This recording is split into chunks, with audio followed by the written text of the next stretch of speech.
हाँ, अस्सलाम वालेकुम। कैसे हैं व्यूअर्स आप सब। आई होप आप सब लोग ठीक होंगे, अपने अपने घरों में खुश होंगे। तो आज मैं आप लोगों के साथ क्लिनिक शेयर कर रही हूँ।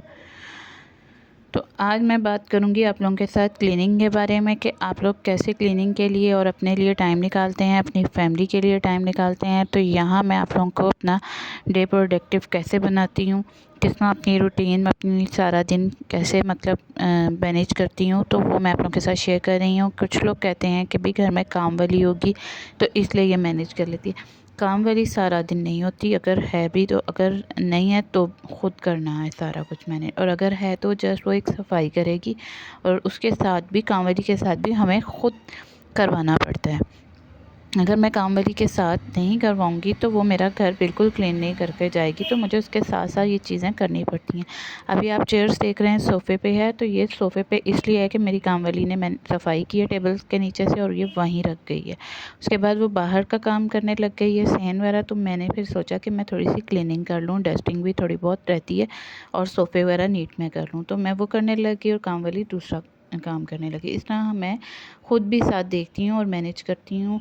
तो यहाँ मैं देख रही थी कि धूप काफ़ी तेज़ थी और लेकिन मौसम काफ़ी बेहतर था, और ये संडे के बाद मंडे रूटीन है और काफ़ी उस दिन मतलब मैस हुआ होता है घर में करियर। तो बच्चों के जाने के बाद, हस्बैंड के जाने के बाद काम वाली आ जाती है और मैं ये सारी चीज़ें ख़ुद कर रही होती हूँ।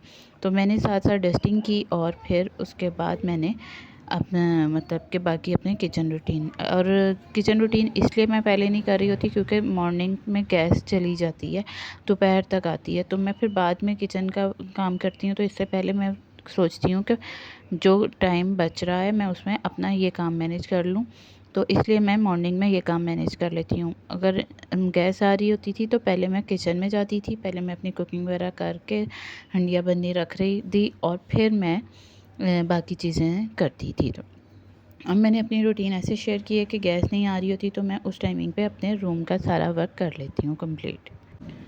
तो यहाँ मैं स्टडी टेबल वगैरह पहले नीट करूँगी क्योंकि ज़ाहिर है बच्चों ने उस पर मैस क्रिएट किया हुआ था, तो मैं यहाँ पहले ये कर लूँगी। उसके बाद टेबल्स वगैरह करूँगी सारी नीट करके, फिर मैं दूसरी साइड पे आऊँगी। तो यहाँ मैं ये कर रही हूँ, साथ में ना स्प्रे कर रही थी ताकि उससे थोड़ा सा मिट्टी और जो बच्चों ने पेंसिल का डस्ट वगैरह इस पे फैलाया होता है वो अच्छे से साफ़ हो जाए। और हम हाउसवाइफ़ की कोशिश होती है कि डे को प्रोडक्टिव कैसे बनाएं और अपनी हॉबीज़ के लिए भी टाइम निकालें, क्योंकि हाँ हमारे 24 आवर का हाउसवाइफ़ का वर्क होता है। अगर एक वर्किंग लेडी अपने टास्क को कंप्लीट करना चाहती है तो हाउसवाइफ़ का भी कोशिश होती है कि अपने डे को कैसे आपने मैनेज करना है और अपने डे को कैसे प्रोडक्टिव बनाना है और अपने टास्क कैसे कंप्लीट करने हैं। तो इसके लिए पहले मैं सोच के रखती हूँ कि आज मैंने ये क्लीनिंग वगैरह करनी है, क्योंकि वीकली मैं डीप क्लीनिंग करती हूँ और फिर डे बाय डे मैं जैसे जैसे जो वर्क मुझे नज़र आ रहा होता है मैं करती हूँ। ये सोफ़ा कम बेड है, ये बच्चों का है, तो ये मैंने अभी न्यू लिया है, तो इसकी वीडियो मैंने आप लोगों के साथ शेयर नहीं की है। ये काफ़ी मतलब रीज़नेबल रहा है मेरे लिए, क्योंकि बच्चे बहुत रिलैक्स रहते हैं इसके साथ, और डे में मैं इसको सोफ़ा भी बना सकती हूँ, लेकिन मैं इसको फोल्ड नहीं करती हूँ क्योंकि एक bed type single bed type बना रहता है। अगर किसी ने रेस्ट करना हो तो उस पर रेस्ट भी कर लेता है, और इस तरह मतलब बुरा भी नहीं लगता कि ड्राइंग रूम में पड़ा हुआ है। तो ड्राइंग रूम में एक अच्छी सी लुक इसकी आ रही है। थोड़ा सा मैस होता है जब पूरा बेड खोलना होता है, हमें इसको पूरा ओपन करना हो तो फिर थोड़ी सी मुश्किल होती है। बस मैं यहाँ से टेबल वगैरह क्लीन कर लूँगी अच्छे से, और टेबल को मुझे हफ्ते में 2 से 3 बार करना होता है क्योंकि बच्चों के साथ बच्चे इस पे निशान डाल देते हैं। पहले ड्राइंग रूम में कम बैठती थी क्योंकि बहुत कम बच्चे इधर बस अब स्टडी वगैरह करते थे। अब ज़्यादातर टाइम उनका इधर गुजरता है क्योंकि उस एक टाइप का उनका बेडरूम भी ये हो गया है, तो वो बच्चे इस पे निशान वगैरह डाल देते हैं या पानी गिर जाता है, तो कोशिश होती है कि क्लीनिंग कर लें। और सोफ़े भी फिर कवर वगैरह हिलते हैं लाजमी, और ज़्यादातर वीकडेज़ में ना बच्चों को मैं कहती हूँ रात में सोने से पहले अपना कमरा नीट करके लेटें। तो बच्चों की भी रूटीन मैं इस तरह बनाती हूँ कि वो सारे कुशन और सोफ़े कवर सेट करते हैं, लेकिन संडे में ज़रा बच्चे थोड़ा वो हुए होते हैं, तो मैं भी फिर मंडे वाले दिन मैं सारी नीटनेस कर लेती हूँ। इस तरह मैं अपने डे को मैनेज करती हूँ, और उसके बाद घंटा डेढ़ में मैं ये सारे काम, रूम्स की डस्टिंग और कोई कपड़े वगैरह जो भी होते हैं प्रेसिंग वगैरह कर लेती हूँ। और उसके बाद जो मैंने कुकिंग वगैरह करनी होती है मैं फिर वो करती हूँ। और इतने में फिर बच्चों के आने का टाइम हो जाता है, और बच्चों के आने से पहले पहले कुकिंग कोशिश होती है कुकिंग क्लीनिंग वगैरह कंप्लीट हो, ताकि फिर जब वो आएँ थोड़ा सा खा पी के रेस्ट करें, और फिर मुझे उनको स्टडी भी करवानी होती है और फिर अपने लिए भी कुछ टाइम निकालना होता है। तो इस तरह मैं अपना डे मैनेज करती हूँ। और ज़ाहिर है मैं आप लोगों के साथ ये सारी रूटीन शेयर कर रही होती हूँ, रिकॉर्डिंग भी करनी होती है, तो रिकॉर्डिंग के लिए भी इसी तरह टाइम निकलता है। तो ये मैं यहाँ बेटे का तकिया इस साइड पे रख रही थी, और ये अपना हल्क लेके साथ सोता है, तो ये इसका हल्क भी इसके तकिए के साथ ही रख रही थी। तो यहाँ मैंने अपनी सारा मतलब चीज़ें वगैरह, बड़ा सोफ़ा ये रह गया था तो मैंने इसको सारे को नीट किया, और छोटा मेरा सो रहा था बेडरूम में, तो मैंने फिर बेडरूम की चीज़ें नहीं हिलाई, मैंने कहा वो उठ जाएगा। तो यहाँ बस थोड़ी सी नीटनेस रह गई है, वो करके उसके बाद मैं आपको बेडरूम भी दिखाऊंगी। बेडरूम मेरा तकरीबन नीट था यहाँ, और मुझे इतनी ज़रूरत नहीं थी वहाँ करने की।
ये देखें जी, यहाँ सारी नीटनेस हो गई थी, और मैंने कहा आप लोगों को सारी फुल लुक इसकी दिखा दूँ कि सारा मैंने, क्योंकि डस्ट बहुत ज़्यादा आती है और यहाँ बाहर कंस्ट्रक्शन का काम भी हो रहा है, तो जिसकी वजह से बहुत ज़्यादा मतलब डस्ट आती है। तो यहाँ उसके बाद मैं किचन में आ गई थी। मैंने गोश्त वगैरह पहले से निकाल के रखा हुआ था, और उसको मैंने आज सोचा था कि मैं बीफ़ पुलाव बनाऊँगी, तो मैं बीफ़ पुलाव आप लोगों के साथ शेयर कर रही हूँ।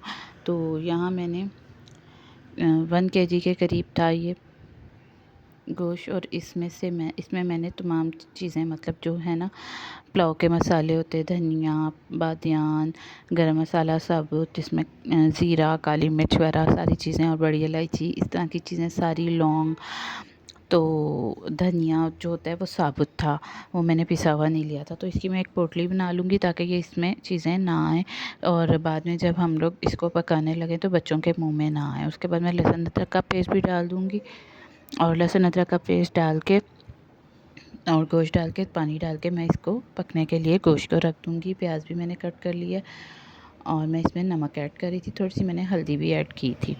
तो इसके बाद हम इसको पकने के लिए रख देंगे। ये हाफ़ एन आवर में ये गोश्त बिल्कुल गल जाएगा। दूसरी साइड में मैं गोश्त का प्याज फ्राई कर लूँगी, और साथ मतलब पुलाव का मसाला रेडी करना शुरू कर दूँगी, क्योंकि मैंने आपको पहले भी बताया गैस के इशू की वजह से मुझे जल्दी जल्दी सारे वर्क कंप्लीट करने होते हैं कि गैस ना चली, क्योंकि थोड़ी देर के लिए आती है और उसके बाद चली जाती है। यहाँ भी हल्की आ रही थी, लेकिन मुझे था, तो यहाँ मैं प्याज को फ्राई कर लूँगी, और इसमें भी थोड़ा सा लहसुन अदरक ऐड कर दूँगी, और इसको अच्छे से फ्राई करने के बाद मैं तो ये देखें जी, यहाँ मैं प्याज को अच्छे से फ्राई कर रही हूँ और घी इसमें ऐड कर रही थी कि साथ ही चम्मच भी गिर गया, क्योंकि घी इसमें थोड़ा सा था और निकालने वाला था। तो मैंने सोचा पहले मैं इसको गर्म करके जितना है वो पहले ऐड कर दूँ, उसके बाद फिर नया पैकेट इसमें ओपन करूँगी। तो बस यहाँ मेरा बेटा मुझे थोड़ा सा तंग करना शुरू हो गया, ये सो के उठ गया और मैं वॉइस ओवर कर रही थी। तो बस अब इसको है कि मुझे वीडियो ऑन करके दूँ। तो बस खैर बच्चों के साथ यही होता है।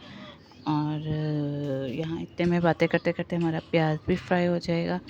तो यहाँ मैं आप लोगों के साथ शेयर कर रही थी कि मैं कैसे अपने डे को प्रोडक्टिव बनाती हूँ और कैसे मैं अपने डे को मैनेज करती हूँ। तो ये मेरी रूटीन है कि पहले क्लीनिंग, और साथ मैंने ज़ाहिर है छोटे बच्चे को भी देखना है, उसको भी खाना पीने की रूटीन उसकी बनानी होती है। तो इसलिए मेरी कोशिश होती है कि मैं सारे वर्क टाइमली कंप्लीट करूं। और जब फिर रात होती है तो मुझे होता है कि भाई अब मैं थक गई हूँ, मैं लेट जाऊँ। तो खैर मैं आप लोगों के साथ डे बाय डे अपनी रूटीन शेयर करती रहूँगी। यहाँ देखें जी, मैंने प्याज में साथ टमाटर और मैंने मिर्चें भी ऐड कर दी थी। तो खैर मिर्चें वगैरह ऐड करने के बाद मैं इसमें मैंने पुलाव मसाला भी थोड़ा सा ऐड किया था, ताकि इसके तमाम स्पाइसेस अच्छे से इसमें मतलब हों, कि ये ना हो कि कोई कमी पेशी हो जाए। दूसरी साइड पे मैं गोश्त चेक कर रही थी और यहाँ गोश्त भी गोश्त भी हो गया था। और यहाँ मैं ना मतलब इसको छानने के लिए ना इसके जो भी होगा तो मैं एक लूँगी, और मतलब बास्केट वगैरह या मैंने एक रखा हुआ है छाना, तो मैं उससे इसमें करूँगी। तो यहाँ अच्छे से गोश्त मैंने इसमें डाल दिया है, और गोश्त डालने के बाद मैं इसकी भुनाई कर रही थी, और भुनाई करने के बाद मैं इसमें पानी ऐड कर दूँगी। चावल मैंने लिए थे 3 ग्लास, तो उस हिसाब से मैं इसमें पानी ऐड कर दूँगी। पानी ऐड करने के बाद मैं इसको थोड़ी देर रखूँगी, और नमक मैंने टेस्ट किया, नमक थोड़ा कम था, और फिर मैंने नमक भी ऐड कर दिया और चावल ऐड कर दिए थे। मुझे जल्दी पड़ी हुई थी क्योंकि बच्चों के स्कूल से आने का टाइम भी हो गया था, क्योंकि मैंने उनको लेने जाना था और मुझे था कि मेरे जाने से पहले पहले चावलों को मैं दम पे रख दूँ। यहाँ तकरीबन चावल हो गए थे और मैंने बस अब इनको हल्की आँच करके दम पे कर दिया था, क्योंकि गैस थोड़ी देर में चली जानी थी और उसके बाद नहीं आनी थी, और मुझे था कि दम आँच में बन जाएँ। और मेरा था आज इरादा कि मैं नमकीन गोश्त भी बनाऊंगी, बट मैंने पहले चावल बनाए, क्योंकि मैंने कहा इसके बाद जब गैस आएगी मैं तब बना लूँगी। और वो नमकीन गोश्त मैंने बनना तो रखा, लेकिन उसके बाद वो मैंने शाम को बनने के लिए रखा था।